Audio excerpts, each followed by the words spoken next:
مگر یہاں اس نے شرط رکھ دی ہے کہ میں گناہ تب بخشوں گا کہ میرے حبیب کے پاس آؤ۔ اللہ بخش سکتا ہے نا، مگر اللہ نے فرمایا کہ اذ ظلموا انفسہم جاؤک، پہلی شرط یہ کہ آپ کی بارگاہ میں حاضر ہوں، فاستغفر اللہ، وہاں اللہ سے معافی مانگیں، واستغفر لہم الرسول، اور رسول بھی ان کے لیے بخشش کی دعا کر دے، تو پھر جب یہ تینوں باتیں پائی جائیں گی تو اللہ کو توبہ قبول کرنے والا اور بڑا ہی مہربان پائیں گے۔ یہ آیت حضور کی حیات ظاہرہ میں بھی اس کا ایسا ہی حکم تھا، اور حضور کے دنیا سے تشریف لے جانے کے بعد بھی یہ حکم ہے۔ صحابہ کرام سے جب کوئی لغزش ہوتی، غلطی ہوتی، تو وہ کعبے نہیں جاتے تھے، سیدھے رسول اللہ کی بارگاہ میں آتے تھے۔ تو حضور کے وصال کے بعد بھی صحابہ کا یہی معمول رہا کہ اگر بتقاضۂ بشریت کوئی لغزش ہوئی ہے تو وہ رسول اللہ کے روضہ اطہر پر، قبر انور پر حاضر ہو کر اللہ سے دعا مانگتے تو اللہ ان کی دعا کو قبول فرما لیتا۔ حضرت علی مرتضیٰ رضی اللہ تعالی عنہ فرماتے ہیں کہ حضور کے وصال کو تھوڑا ہی وقت گزرا تھا کہ ایک عربی دیہاتی گاؤں کا رہنے والا آیا، اور ظاہر بات ہے کہ اسے نہیں پتہ تھا کہ حضور کا وصال ہو چکا ہے۔ وہ ایسا زمانہ تو نہیں تھا کہ خبر بیک وقت سب تک پہنچ جائے، اسے بڑا صدمہ ہوا، تو وہ حضور علیہ الصلاۃ والسلام کو مخاطب کر کے کہتا ہے کہ یا رسول اللہ، اللہ نے جو قرآن آپ پر نازل کیا، آپ نے اسے محفوظ رکھا، اور آپ سے ہم نے سنا، تو اس قرآن میں یہ آیت بھی ہے کہ وَلَوْ أَنَّهُمْ إِذ ظَلَمُوا أَنفُسَهُمْ جَاءُوكَ، کہ اگر یہ لوگ اپنی جانوں پہ ظلم کر لیں تو اے محبوب تیرے پاس آ جائے کہ یا رسول اللہ، میں ظلم کر کے،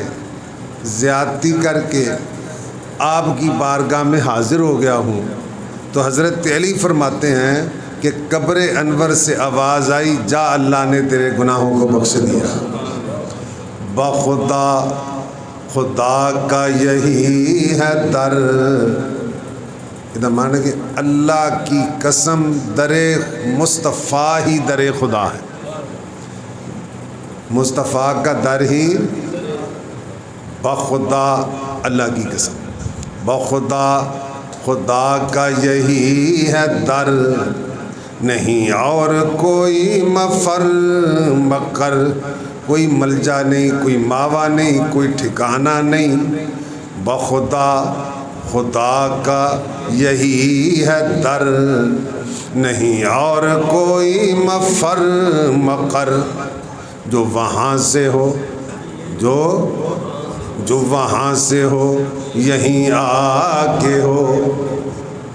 ادھروں گل بنے گی تو ادھروں بننی ہے، ادھروں بنے گی تو جو وہاں سے ہو یہیں آ کے ہو، جو یہاں نہیں تو وہاں نہیں، جو یہاں نہیں تو، یہ قرآن کہہ رہے ہیں نا، وَلَوْ أَنَّهُمْ إِذ ظَلَمُوا أَنفُسَهُمْ جَاءُوكَ، جو یہاں نہیں تو وہاں نہیں، جو یہاں نہیں تو۔ اعلیٰ حضرت اس کو ایک اور انداز میں یوں بیان کرتے ہیں، مجرم بلائے آئے ہیں، یا رسول اللہ اپنے آپ نہیں آئے، خدا دے بلائیں آئے ہیں، آپ کی بارگاہ میں اپنے آپ مجرم بلائے آئے ہیں، جاؤ کا ہے گواہ۔ اللہ خود کیا ہے محبوب تیرے کو لا جان، محبوب مجرم بلائے آئے ہیں، جاؤ کا ہے گواہ۔ پھر رد ہو، بلا کے پھر رد ہوندا، پھر رد ہو، کب یہ شان کریموں کے در کی ہے، مجرم بلائے آئے ہیں۔ سارے بول دیو، مجرم بلائے آئے ہیں، جاؤ کا ہے گواہ۔ پھر رد ہو، کب یہ شان کریموں کے در کی ہے۔ پھر اعلیٰ حضرت سرکار کی بارگاہ کی حاضری کا نقشہ کھینچتے ہیں، کہتے ہیں لب واہ ہیں، لب کھلے، واہ میں نے لب واہ ہیں، آنکھیں بند ہیں، پھیلی ہیں جولیاں، یا رسول اللہ لب واہ ہیں، آنکھیں بند ہیں، پھیلی ہیں جولیاں، کتنے مزے کی بھیک تیرے پاک در کی ہے، کتنی مزے کی بھیک تیرے پاک در کی ہے۔ وَلَوْ أَنَّهُمْ إِذ ظَّلَمُوا أَنفُسَهُمْ جَاءُوكَ، اے محبوب اگر یہ اپنی جانوں پر ظلم کر لیں تو تیری بارگاہ میں آ جائیں۔ جابی بن شیر کاندے تھے کٹ ہے، کوشش کرنے پڑا ہے، کر لین جد اے لوگ ظلم اپنیاں جانا تے، کر لین جد اے لوگ ظلم اپنیاں جانا تے، رب آکھے میں بخشاں گا، رب آکھے، یہ تو پنجابی سوکھا بول دیں، رب آکھے میں بخشاں گا، پر آؤ یار دے بوہے تے، رب آکھے میں بخشاں گا۔ وَلَوْ أَنَّهُمْ إِذ ظَّلَمُوا أَنفُسَهُمْ جَاءُوكَ، رب آکھے میں بخشاں، بول دیو چنگے رہ جو گے، رب آکھے میں، پر آؤ یار دے بوہے تے، پر آؤ۔ وَلَوْ أَنَّهُمْ إِذ ظَّلَمُوا أَنفُسَهُمْ جَاءُوكَ، اتھے آ کے پھر کی کرنا ہے، فَاسْتَغْفِرُ اللَّهَ، اللہ کو معافی منگنی ہے۔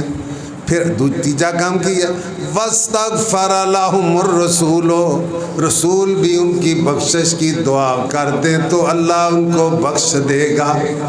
معلوم ہوا کہ بخشش حاصل کرنے کے لیے مصطفیٰ کے در پر جانا ضروری ہے۔ اچھا یہ نہیں کہ وہاں جانا ضروری ہو، سارے تو وہاں جا نہیں سکتے، سارے وہاں جا، کوئی جہاں بھی ہے، دنیا کے کسی کونے میں ہے، سرکار کو اللہ کا وسیلہ دے دے، اللہ وہیں اس کی دعا کو قبول فرما لیتے۔ دعا یہ غریب بندہ تو جا نہیں سکتا، تو پھر کیا غریبوں کی بخش نہیں ہوگی؟ فرمایا کہ دنیا کے کسی بھی کونے میں ہو، وہ اپنے نبی مکرم صلی اللہ علیہ وسلم کا وسیلہ دے کے اللہ کی بارگاہ میں دعا سچے دل سے مانگے تو اللہ یقیناً قبول فرماتا ہے۔ میں نے کئی دفعہ پہلے بھی سنائی ہے، دل کرتا ایسے موقع پھر سنا دیں۔ 2002 میں ہم عمرہ کرنے کے لیے گئے، غالباً 2002 ہی تھا، قبلہ شاہ جی رحمۃ اللہ علیہ بھی ساتھ تھے۔ تو مسجد نبوی میں جو چھتریوں کے پیچھے برآمدہ ہے نا، عموماً اہل سنت و جماعت کے لوگ وہاں بیٹھتے ہیں کہ وہاں سے گنبد خضرا نظر آتا رہتا ہے۔ ہم بیٹھے تھے تو میں نے دیکھا ایک بابا جی، اندازہ ہے کہ اس وقت ان کی عمر 70 سال ہو گئی، ان کا وہاں کا اقامہ تھا، رہائش وہیں تھی۔ تو میں نے انہیں بات کرتے نہیں دیکھا، وہ اپنا وظیفہ پڑھتے رہتے، ذرا جب تھک جاتے نا، جیسے زمیندار ایک گھنٹے مار کے چادر باندھ لیندے نا، ایسے باندھ لیتے۔ تو وہاں ایک ہمارا پیر بھائی تھا جو وہاں ہی رہتا تھا، وہ بھی وہاں کام کرتا تھا۔ میں نے کیا ہے، بابا جی بڑے نیک نا، جب میں نے اس کو کہا نا تو وہ بابا جی کو اٹھا کر شاہ جی رحمۃ اللہ علیہ کے پاس لے آیا، کہنا بابا جی اپنی گل سناؤ۔ یہ مسجد نبوی کہ بیٹھ کر میں نے سنی ہے، ہو سکتا ہے الفاظ میں کچھ آگا پیچھے، مضمون یہی ہے۔ بابا جی اپنی گل سناؤ۔ بابا جی کہنے لگے رمضان کا مہینہ تھا، میں پیدل قباء جا رہا تھا تو میرا ایکسیڈنٹ ہو گیا، پنڈلی کی ہڈی ٹوٹ گئی، پلستر کر دیا، مجھے گھر لے آئے۔ میں رونے لگا، عرض کی یا رسول اللہ،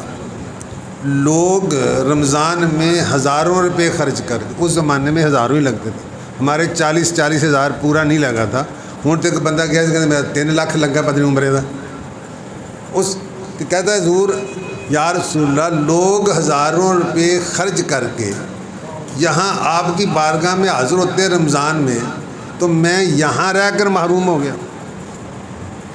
ایک رات کا مجھے پتہ نہیں دل میں کیا آیا، میں نے آری لی اور پلستر کاٹ دیا۔ ساتھی کہنے لگے بابا جی آپ نے خودکشی کی ہے، اس عمر میں آپ کی ہڈی ٹوٹی ہے، پلستر آپ نے کاٹ دیا ہے، یہ کیسے معاملہ ہوگا؟ اس نے کہا مجھے ایک ویل چیئر لے دو اور سرکار کے قدموں میں جا کر مجھے بٹھا دو۔ ویل چیئر انہوں نے لے دی، سرکار کے قدموں کے سامنے آیا تو میرے جذبات بے قابو ہو گئے، میں اپنے آپ میں اونچی اونچی رونے لگ گیا، اور میں نے کہا یا رسول اللہ، امام بصیری پر فالج کا حملہ ہوا، سینکڑوں میل دور تھے، آپ نے وہاں جا کر ہاتھ پھیرا، ان کو چادر دی، ان کا فالج دور کر دیا، میں تو آپ کی بارگاہ میں آیا ہوں۔ میں روتے روتے بے ہوش ہو گیا، مجھے گھر لے آئے، رات ہوئی، قسمت جاگ اٹھی، سرکار آ گئی، سرکار تشریف لے آئے۔ وہ فرماتے تھے کہ اللہ جانے مجھ میں کوئی غلطی تھی، میں نے سرکار کا چہرہ نہیں دیکھ سکا، مگر سرکار نے اپنا ہاتھ میری پنڈلی پر پھیرا، صبح ہوئی تو ایسے تھا جیسے کبھی ٹوٹی نہیں ہے۔ یہ ابھی کی بات ہے نا، 2002، اس سے تقریباً 4-6 مہینے کی پہلے کی بات تھی جب انہوں نے اس آئی تو معلوم ہوا کہ تو زندہ ہے واللہ، تو زندہ ہے واللہ، تو زندہ ہے واللہ، تو زندہ ہے واللہ۔ کوئی بندہ چپ نہیں رہنا چاہیے تھا۔ تو زندہ ہے واللہ، تو زندہ ہے واللہ، تو زندہ ہے واللہ، تو زندہ ہے واللہ، میری چشم عالم سے چھپ جانے والے، میری چشم سے چھپ جان واللہ، وہ سن لیں گے فریاد کو پہنچیں گے، اللہ دی قسمیں سن لینا، اللہ دی قسمیں، واللہ وہ سن لیں گے فریاد کو پہنچیں گے، اتنا بھی ہو جو کوئی آہ کرے دل سے۔ اور آج کے دور کی ایک بات سناتا ہوں، کراچی کا ایک نعت خواں مشہور ہے اسماعیل صدیق، غالباً وہ معذور ہے، غالباً وہ اس کا شاید فالج ہے یا کیا ہے۔ اس سے کسی نے پوچھا، یہ ٹی وی میں انٹرویو میں نے خود سنا، کہ آپ کی پہلی حاضری کب ہوئی تھی؟ اس نے سن بتایا یا نہیں بتایا پر مجھے نہیں یاد رہا۔ کہنے لگے کہ میں ایک پیر بہت بڑے، اب تو موری شریف والے، ان کے ساتھ میں انگلینڈ گیا، واپسی پر مدینہ منورہ حاضر ہوا تو میرا پہلا موقع تھا، میں حضور کے قدموں میں بیٹھا تھا تو ایک بندے نے مجھے پہچان لیا، تو مجھے تو وہاں کے حالات کا پتہ ہی نہیں تھا، مجھے کہتے نعت سناؤ، میں نے اونچی آواز میں نعت پڑھنا شروع کر دی، سپاہی آئے مجھے پکڑ کر لے گئے، کہنے لگے تیرا ویزا کینسل کیا جائے گا، خروج لگایا جائے گا، اور آئندہ لکھ دیا جائے گا یہ کبھی بھی حرم پاک میں نہیں آ سکتا۔ اب جس کے ساتھ یہ ایسا معاملہ ہو اس کے دل کی کیفیت وہی جانتا ہے، دوسرا بندہ نہیں جان سکتا۔ کہتے ہیں اتنے میں مغرب کا وقت ہوا، تو میں نے کہا مجھے مغرب کی نماز تو پڑھ لینے دو۔ انہوں نے کہا چل پڑھ لو۔ وہ مجھے مسجد پڑھانے کے لیے جب آئے تو میں سرکار کے روزے کے سامنے آیا نا، تو پھر ظاہر بات ہے اس کی تو بات اور، میں کہا یا رسول اللہ بلا کے انج تے نہیں کری دا، بلا کے انج تے نہیں کری دا۔ میں نے نماز پڑھی تو وہ مجھے دوبارہ اپنے وہ جو دفتر تھا وہاں لے گئے۔ اچانک ایک آدمی آیا جو بڑا باروق، ایسے لگے ان کا افسر ہو۔ اس نے ان کو ڈانٹا اور کہا اس کو کیوں پکڑا ہے، چھوڑو اس کو جانے دو جہاں جاتا ہے۔ تو زندہ ہے واللہ، تو زندہ ہے واللہ، تو زندہ ہے واللہ، تو زندہ ہے واللہ، تو زندہ ہے واللہ۔ ان اللہ حرم علی الارض ان تاکل اجساد الانبیاء فنبی اللہ حی یرزق، تو زندہ ہے واللہ، تو زندہ ہے واللہ۔ میری چشم عالم سے چھپ جان۔ علامہ جلال الدین سیوطی رحمۃ اللہ علیہ نے الحاوی للفتاوی میں لکھا ہے، اور علامہ سیوطی وہ ہستی ہیں قابل توجہ جن کو جاگنے کی حالت میں 72 مرتبہ رسول اللہ کی زیارت ہوئی۔ علامہ سیوطی وہ ہستی ہیں جن کو بیداری کے عالم میں رسول اللہ کی 72 مرتبہ زیارت ہوئی ہے۔ بہت کتابوں کے مصنف ہیں، ان کی ایک کتاب ہے الحاوی للفتاوی۔ وہ کہتے ہیں کہ حضرت احمد کبیر رفاعی، کیا نام بزرگوں کا؟ حضرت احمد کبیر رفاعی، وہ رسول اللہ کی بارگاہ میں حاضر ہوئے اور حاضر ہو کر عرض کرتے ہیں یا رسول اللہ فی حالت البعد روحی کنت ارسلها۔ یا رسول اللہ پہلے میں روحانی طور پر حاضر ہوتا تھا، آپ روحانی طور پر میرے سلام کا جواب دیتے تھے۔ فی حالت البعد، جب میں دور ہوتا بعد میں دوری ہوتی ہے، فی حالت البعد روحی کنت ارسلها، میں اپنی روح کو آپ کی بارگاہ میں بھیجتا تھا۔ روح کو جیسے حالت کہتے ہیں جان و دل ہوش و خرد سب تو مدینے پہنچے، صرف جسم رہ گئے باقی سارا کچھ ہوتی، جان و دل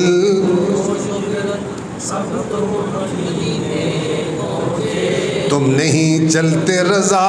سارا تو سامان گیا۔ تو عرض کرتے ہیں فی حالت البعد روحی کنت ارسلها، یا رسول اللہ میں دور تھا اپنی روح کو آپ کی بارگاہ میں بھیجتا تھا، تو قبل الارض عنی وہی نائباتی، وہ میری طرف سے آپ کی زمین کے بوسے لیتی تھی،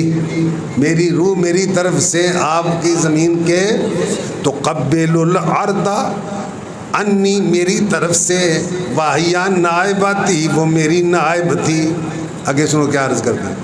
الآن دولت الاشباہ قد حضرت، الآن دولت الاشباہ قد حضرت، یا رسول اللہ میں اب جسم سمیت آ گیا ہوں، یا رسول اللہ ہوں میں جسم سمیت آ گیا۔ الآن دولت الاشباہ قد حضرت، فمدد یمینک، فمدد یمینک، حضور اپنا سجا ہاتھ بار کڈو، فمدد یمینک، حضور اپنا سجا ہاتھ بار کڈو، کہتا حظا بہا شفاتی، تاکہ میں بوسہ دے سکاں، تاکہ میں الان دولت الاشباہ قد حضرت، الان دولت الاشباہ قد حضرت، فمدد یمینک، فمدد یمینک، کہتا حظ بہا شفاتی۔ ہزاروں کا مجمع، علامہ سیوطی لکھتے ہیں حضرت غوث اعظم بھی اس مجمع میں موجود تھے، حضرت غوث اعظم بھی موجود تھے۔ جب انہوں نے اتنے والہانہ انداز میں سرکار کی بارگاہ میں عرض کیا تو سرکار نے اپنا دست انور قبر انور سے نکالا، علامہ رفاعی کبیر نے بوسہ دیا، تو زندہ ہے واللہ، ہونتے سارے بول دیو، تو زندہ،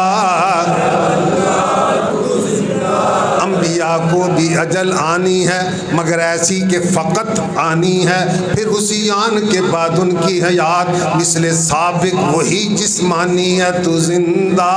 ہے واللہ، تو زندہ ہے واللہ، تو زندہ ہے واللہ، میری چشم عالم سے چھپ جانے والے، میری چشم، اور ہم تو ہم ہوئے نا گناہگار، کسی کو ایک بار زندگی میں مل گیا، 10-20 بار کسی کو، 70,000 فرشتہ صبح حضور کے روضہ انور پر حاضر ہوتا ہے، شام تک سلام پڑھتا رہتا ہے، جب شام ہوتی ہے وہ 70,000 چلا جاتا ہے، پھر دوسرا 70,000 آ جاتا ہے، وہ صبح تک درود پڑھتا رہتا ہے، جو ایک مرتبہ آتا ہے زندگی بھر اس کو دوبارہ باری نہیں ملتی ہے۔ یہ 80 ہیں پڑے رہے کہ صلاح عمر بھر کی ہے، تو یہ سرکار اپنی قبر انور میں آج بھی زندہ ہیں، اور جب چاہیں جہاں چاہیں تشریف لے جا سکتے ہیں، جب چاہیں جہاں چاہیں، ہاں جب وہ کرم فرمائے۔ دیکھیں میں نے پہلے عرض کیا، امام بصیری جن کا قصیدہ بردہ ہے مولا صلی وسلم دائما ابدا، ان کو فالج ہو گئے، انہوں نے قصیدہ لکھا تھا کسی کو پتہ بھی نہیں تھا، سرکار خواب میں تشریف لائے، اچھا بردہ میں نے بولا کیا ہے؟ چادر، عربی میں بردہ کس کو کہتے ہیں؟ چادر کو، تو سرکار نے فرمایا وہ مجھے قصیدہ سناؤ، امام بصیری خواب میں قصیدہ سنا رہے ہیں اور سرکار خوشی سے جھوم رہے ہیں، سرکار نے اپنا ہاتھ پھیرا اور اپنی چادر بھی عطا فرمائی، جب صبح ہوئی تو فالج غائب تھا اور سرکار کا دیا ہوا تحفہ چادر موجود تھا، تو زندہ ہے واللہ، تو زندہ ہے واللہ، تو زندہ ہے واللہ، میری چشم عالم سے۔ تو اللہ نے کیا فرمایا؟ وَلَوْ أَنَّهُمْ إِذْ ظَلَمُوا أَنفُسَهُمْ جَاءُوكَ، رب اپنے آپ بخش سکتا ہے مگر بخشتا نہیں ہے، بخش سکتا ہے مگر تب بخشے گا رب آکھے بخشاں گا پر آؤ یار دے بوہے دے، سارے بولو رب آئے آکھے میں بخشاں گا پر آؤ یار دے، اچھی بول دے پر آؤ یار، میں اپنے کو نہیں کہہ لے جاؤ کا ہے نا، اے محبوب تیرے پاس آ جائے۔ دعا ہے کہ اللہ ہم سب کو حسن نیت، حسن عمل اور حسن خاتمہ کی دولت سے